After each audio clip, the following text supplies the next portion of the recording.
हमारा इस inaugural session की मुख्य अतिथि श्रीमती रेखा गुप्ता जी, कोई इंट्रोडक्शन की ज़रूरत नहीं है, दिल्ली वाले सब जानते हैं, देश वाले सब जानते हैं। अब विश्व भर में भी रेखा गुप्ता जी की चर्चा हो रही है। हम महिलाएं, वी विमेन वांट, ये हमारा मंच है जहां पर हम महिलाओं को सेलिब्रेट करते हैं। चाहे वो लखपति दीदी हों, ड्रोन दीदी हों जिनको आप सुबह से सुन रहे हों, वो एक्टर हों या एंटरप्रेन्योर हों या एक्टिविस्ट हों या पॉलिटिशियन हो या सेवक हो, आर्म्ड फोर्सेस में हो, ये सारी महिला हमारे से आज जुड़ रही हैं। और अब अवार्ड सेरेमनी में इसके बाद रेखा गुप्ता जी उनको संबोधित भी कर रही होंगी। रेखा जी, पहला सवाल, क्योंकि ये मंच ये महिलाओं का है, मैं आपसे पहला, could I request the photographers to just kindly थोड़ा टेक अ सीट, थोड़ा ऑडियंस भी है पीछे, आपसे रिक्वेस्ट है। Thank you, thank you. आप थोड़ा सा, अगर I request everybody if you can grab a seat please और we can get started. Rekha ji, महिलाओं का मंच है और ये जो महिला क्रांति चल रही है हमारे देश में, जिसको आप रिप्रेजेंट करती हैं, आप जो ऑडियंस में महिलाएं हैं, जो टीवी पे घर पे देख रही हैं, उनको क्या संदेशा देना चाहेंगे? सबसे पहले तो मैं हैंडलूम डे की अपनी सभी सखियों को, देश की सभी महिलाओं को, देश के सभी निवासियों को बहुत ढेर सारी बधाई देती हूँ, शुभकामनाएं देती हूँ, क्योंकि मुझे बहुत ही सुंदर सुंदर परिधानों में मेरी यहाँ बैठी हुई बहनें दिखाई दे रही हैं और आज हैंडलूम डे है। और जब हम कुछ ऐसा मजबूत रिश्ता पहनते हैं जो धागों के रूप में बुना जरूर गया हो, पर उस एक एक रेशे से हमारे अंदर की आत्मा को बल मिल रहा हो, तो बात ही कुछ और हो जाती है। आपने पूछा कि मैं क्या संदेश देना चाहूँगी अपनी बहनों को, 3 बातें कहना चाहूँगी। एक, आपको कोई जगह नहीं देने वाला, आपको अपने लिए जगह खुद बनानी होगी। 2, हमेशा जमीन से जुड़ के रहिए। रियलिटी क्या है वो आपको हमेशा ध्यान में रहनी चाहिए। और 3, चीज़ों को समझना, समझ के चलना, ये बहुत ज़रूरी है, ताकि कोई ये ना कह सके कि आप महिला हैं, आपको तो चीज़ों की समझ नहीं है। क्योंकि मैं ये मानती हूँ, नॉलेज, करेज और डिसीजन मेकिंग कभी जेंडर वाइज नहीं होती है। जितना आपके अंदर होगा उतना ही आप और अपने आप को बढ़ा पाएंगी, ग्लोरीफाई कर पाएंगी और परिवार, समाज और देश के काम आ पाएंगे।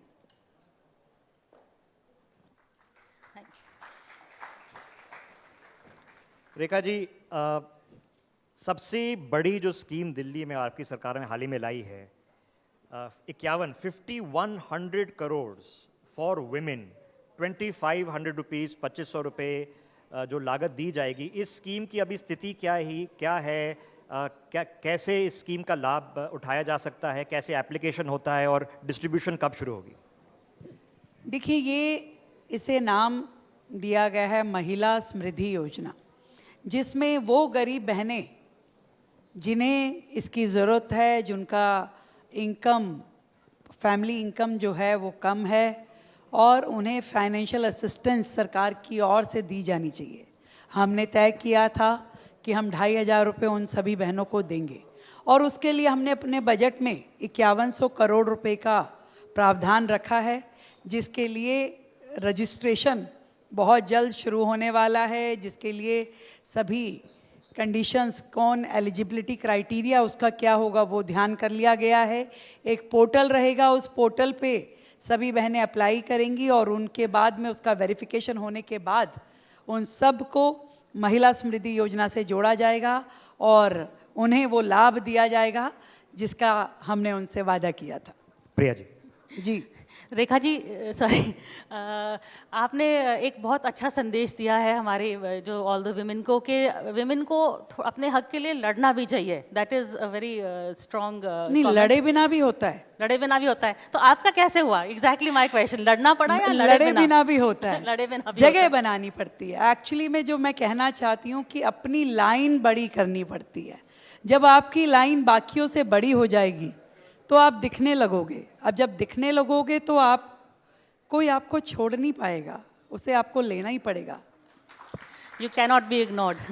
Yes, of course. आप अपने देख लीजिए ना, आप अपने ऑफिसेज में देखिए, आप अपने घर में देखिए, आप सामाजिक किसी भी संस्था में यदि काम करती हैं तो उसमें देखिए। जब आप औरों से बेहतर परफॉर्म करती हैं, जब आपकी कैपेबिलिटी और क्वालिटी बाकियों से ज़्यादा दिखाई देती है, तो कोई इस पोजीशन में नहीं होता कि वो आपको इग्नोर करके जा सके। आपको वो जरूर ध्यान करेगा और आपको रास्ता भी मिलेगा और ऊंचाई भी मिलेगी। रेखा जी, जिंदगी की सबसे कठिन परीक्षा क्या रही है? क्या अभी शुरू हुई है या जिंदगी में आपने फेस करी है और उससे आपने क्या सीखा? परीक्षाएं तो रोज का काम है। रोज परीक्षा आती है और रोज आपको एग्जाम देना होता है। रोज मार्किंग होती है, रोज अगले टारगेट तय करने होते हैं। तो ये कहना मुश्किल है कि परीक्षाएं खत्म हो गई या कौन सी वाली बड़ी परीक्षा थी। पर मैं ये समझती हूँ, इतना साहस होना चाहिए जीवन में कि हर स्थिति में मजबूती के साथ खड़े रहना, उस समस्या को समझना और उसके लिए समाधान निकालना। ये क्वालिटी जो है मुझे लगता है अपनी सब बहनों में होती ही है, और वो औरों से बेहतर इसीलिए परफॉर्म कर पाती हैं। आप चाहें तो अपने लिए तालियां बजा सकती हैं, क्योंकि ये बातें मैं सब आपके लिए कह रही हूँ। प्रिया जी। रेखा जी, जब आप व्हेन यू बिके, जब आपको पता चला कि आप सीएम बनेंगी, प्राइम मिनिस्टर मोदी से आपकी पहली मुलाकात हुई, तो उसके बारे में कुछ बताइए। Did you have any discussion Delhi के बारे में? उन्होंने क्या क्या आपसे? मेरी पीएम साहब से मुलाकात मुख्यमंत्री बनने के बाद जब पहली बार हुई, तो बहुत सारी बातें उनसे रूबरू 1 to 1 करने का मौका मिला। उन्होंने मुझे समय दिया, एक एक विषय पे चर्चा की। कहीं मुझे लगा कि वो एक पिता के जैसे बात कर रहे हैं और कहीं मुझे लगा वो एक माँ के जैसे बात कर रहे हैं। एक ऐसी शख्सियत, एक ऐसा नेतृत्व जब आपकी उंगली थाम करके आपको रास्ता दिखाता है तो हौसला और बढ़ जाता है। और इसीलिए मैं समझती हूँ कि आज दिल्ली जो देश की राजधानी है, इसकी मुख्यमंत्री के नाते जब मैं काम करती हूँ, तो जब मेरा नेतृत्व मेरे साथ खड़ा है तो मैं अपनी क्षमताओं से अधिक भी काम करने की ताकत रखती हूँ। रेखा जी, वो कौन सा क्षण था? आपका पॉलिटिकल करियर लंबा रहा है, बट कौन सा क्षण था वो, किस उम्र पे, जब आपने सोचा कि नहीं, मुझे एक सर्विस सेक्टर में जाना है, पॉलिसी में जाना है और पॉलिटिक्स में जाना है? मेरा कैरियर अजीब है। मैंने कभी ऐसा नहीं सोचा कि मुझे कहाँ जाना है। रास्ता बनता गया और मैं चलती गई। जब मैं कॉलेज में थी तो छात्र संगठन से जुड़ी, एबीवीपी से, उनके साथ मिलकर के छात्र हितों के लिए काम करना अच्छा लगा। स्टूडेंट्स की प्रॉब्लम, उनको सुनना, उनको रिजॉल्व करना, उनके लिए लड़ना, उनके लिए जूझना एक मेरी दिनचर्या का हिस्सा बन गया। और उन चीज़ों को करते हुए जब एक समस्या के लिए लड़े, फिर वो रिजॉल्व हो गई, फिर दूसरी के लिए लड़े, फिर वो उसको समाधान मिल गया, तो अच्छा लगने लगा कि आप जब कुछ करते हो और वो रिजल्टफुल रहता है और उसके कारण से सैकड़ों लोगों को लाभ मिल पा रहा है, तो ऐसा लगा कि ये रास्ता अच्छा है। जब आप कारण बनते हैं बहुत सारे लोगों के चेहरों पे मुस्कुराहट लाने का, तो धीरे धीरे रास्ता बनता गया और धुंधली सही पर मंजिल दिखती चली गई। बट रेखा जी, हम बात करते हैं, ये सिर्फ विमेन के लिए सवाल आता है, वर्क लाइफ बैलेंस, मेन से कोई पूछते नहीं है। लेकिन जब आपको सीएम ओथ लेने गई, फिर उसी समय आपके हस्बैंड ने कहा भाई मेरी शर्ट कहाँ है? I remember that anecdote. तो फिर आप दोनों वर्क लाइफ कैसे कर रही हैं आपके घर में? टेल अस अबाउट योर बेटी के साथ भी आप कैसे? ये मैं अकेले नहीं कर रही, आप समझिए, देश की, भारत देश की हर महिला ये सब काम करती है।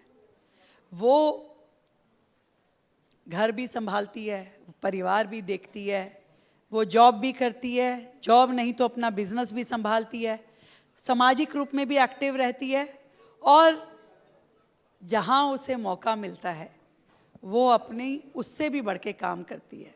वो सीएम हो सकती है, वो डीएम हो सकती है, वो कॉर्पोरेट हाउस चलाने वाली एक बड़ी महिला हो सकती है। हर जगह जहाँ पे भी भारतीय महिला रहती है उसकी नेचर का पार्ट होता है कि वो अपने काम के साथ साथ ये जरूर देखती है कि मेरा परिवार, मेरे बच्चे, सब लोग, उनकी भी जिम्मेवारियां वो अपने कंधों पे लेके चलती है। तो इसमें हर भारतीय नारी को खुशी मिलती है, उसे ऐसा नहीं लगता कि मेरे ऊपर ये कोई बोझ है। वो शी फील हैप्पी कि वो मैं काम कर रही हूँ और मेरे काम के साथ साथ मेरा परिवार भी हंसी खुशी के साथ में मेरे साथ खड़ा है। रेखा जी, थोड़ा मौका मिला है तो एक दो दिल्ली की भी चर्चा कर लेते हैं। आपने हाल ही में तिमरपुर में उद्घाटन करा है दिल्ली की स्वच्छता बढ़ाने की ड्राइव, जो कचरा है उसकी साफ करने की ड्राइव। बड़े लोग देख रहे हैं, बड़े लोग यहाँ बैठे हैं, दिल्ली वासी हैं। क्या प्लान है और क्या गोल है? मुझे बताया गया है कि पूरा महीना इसी पे फोकस रखना है। आज़ादी का उत्सव है, 15 अगस्त को देश आज़ाद हुआ, 76वीं वर्षगांठ हम मना रहे हैं। इस समय यदि मैं मानूं कि दिल्ली को सबसे ज़्यादा ज़रूरत किस चीज़ की है, तो मुझे लगता था कि कूड़े से आज़ादी, गंदगी से आज़ादी। और इस आज़ादी की ड्राइव के लिए हम सबको लगना होगा। यानी कि जब देश आज़ाद हुआ तो बहुत सारे हजारों लाखों स्वतंत्रता सेनानियों ने अपनी भूमिका निभाई, पर जब आज शहर को कूड़े से आज़ादी दिलानी है, गंदगी से आज़ादी दिलानी है, तो हम सबको अपनी अपनी भूमिका निभानी होगी। और मैं अक्सर ये बात कहती हूँ कि देश से यदि प्यार हो और प्यार दिखाने का अवसर चाहिए हो, तो ज़रूरी नहीं कि हमें सरहदों पे जाने का मौका मिले, बंदूक उठाने का मौका मिले या दुश्मन को गोली मारने का मौका मिले। हमें ऐसा मौका नहीं मिल पाएगा, तो फिर हम अपनी देशभक्ति कैसे दिखाएंगे भाई? देशभक्ति तो मैं मानती हूँ एक एक व्यक्ति जो मेरे सामने बैठा है हर एक के अंदर है, आपके अंदर भी है और आपके अंदर भी है। तो क्या करें? तो मैं ये समझती हूँ कि अपनी देशभक्ति के लिए हम जहाँ हैं, जिन परिस्थितियों में हैं, वहीं पर देश के लिए मरने का मौका नहीं मिलेगा, पर देश के लिए जीना शुरू करें और कोई भी छोटा या बड़ा अपने देश के लिए काम करना शुरू करें। उसमें स्वच्छता अभियान से बढ़कर क्या हो सकता है? तो हम सब लोग मिलकर के जब छोटा छोटा भी रोल प्ले करेंगे दिल्ली को साफ रखने के लिए, अपने आसपास के एरिया को साफ रखने के लिए, तो मैं समझती हूँ कि ये शहर और सुंदर, स्वच्छ, खूबसूरत और हरा भरा दिखाई देगा। तो 1 अगस्त से 31 अगस्त तक ये सफाई अभियान दिल्ली में चलेगा। मैं पूरी दिल्ली से निवेदन करती हूँ कि सब लोग इस स्वच्छता अभियान से जुड़ करके अपनी भूमिका निभाएं। प्रिया जी। नहीं, ये आपके इनिशिएटिव्स, आपके 100 डेज हो गए हैं and we seen a lot of initiatives. एक और है जो क्वाइट अ फ्यू चिंता हो रही थी स्कूल एजुकेशन के बारे में, मैंने देखा है you are starting the CM Shri schools, उसके बारे में थोड़ा बताइए। बिकॉज आम आदमी पार्टी का हमेशा स्ट्रॉन्ग पॉइंट था कि हमने स्कूल्स के लिए बहुत किया है, तो उसको लेकर जो असली स्थिति क्या है ऑन ग्राउंड और आप क्या प्लान कर रही हैं वो थोड़ा बताइए। देखिए, दिल्ली की एजुकेशन की जो हालत है, आज किसी माँ बाप के यहाँ अगर बच्चा पैदा होता है ना, यानी कि वो अगर धरती पे आया भी नहीं है, उससे पहले से ही उसके माँ बाप को उसके एडमिशन की चिंता हो जाती है। मैं सही हूँ कि नहीं हूँ? हर व्यक्ति ये सोचता है कि भाई बच्चे का एडमिशन कहाँ कराना है, कैसे होगा, और अक्सर उन्हें अपनी मनपसंद का स्कूल मिले इसके लिए उन्हें बड़ी मुशक्क़त करनी पड़ती है। दिल्ली में जो देश की राजधानी है, मैं बार बार इस शब्द का इस्तेमाल करती हूँ क्योंकि देश की राजधानी होना एक बहुत महत्वपूर्ण पॉइंट है कि आप नॉर्मल राज्य हो, नॉर्मल शहर हो, तो शायद आपसे इतनी अपेक्षाएं नहीं होगी, पर यदि आप देश की राजधानी हो तो आपसे ये एक्सपेक्टेशन है कि आप परफेक्ट होना चाहिए। हर चीज़ में आपकी अवेलेबिलिटी, आपका इंफ्रास्ट्रक्चर ऐसा होना चाहिए कि जिससे दिल्ली के लोगों को बेहतर सुविधाएं मिले। एजुकेशन में वर्षों तक उस तरीके से काम नहीं हुआ जो होना चाहिए था।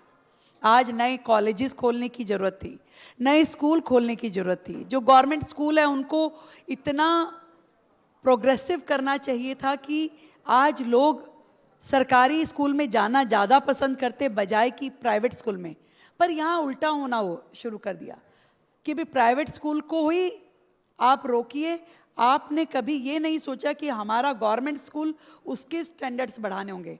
आप आज कॉलेज लेवल की आप पोस्ट ग्रेजुएशन को या अंडर ग्रेजुएशन को अगर आप देखते हैं तो हर व्यक्ति गवर्नमेंट इंस्टीट्यूशन में एडमिशन लेना पसंद करता है।